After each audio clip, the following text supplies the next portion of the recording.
So this is a 2003 Jaguar XJR 4.2 supercharged V8.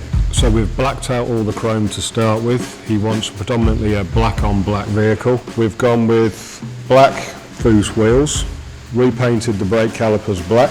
Obviously again we've blacked out all the chrome, we've blacked out all the Jaguar logos and badges, even the CAD on the front. This is originally a demonstration vehicle.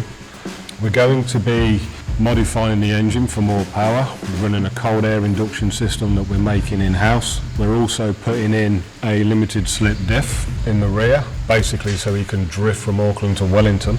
This car is an ex-demonstration vehicle, so it's fully loaded. Comes with DVD players, TV screens in the rear headrests. We are redoing the headlining and some of the B-post trim work because that shows signs of age and things start sagging down a bit.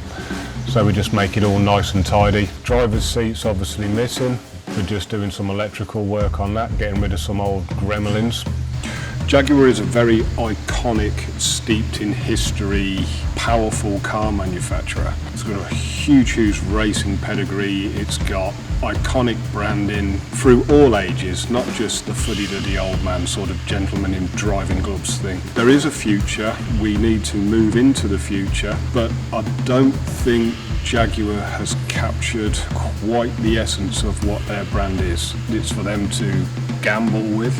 It's for modern cars, and they're new, they're innovative, they're leading in technology in slightly different ways to older school Jaguars, but do you really need to lose your history at the same time? Time will tell.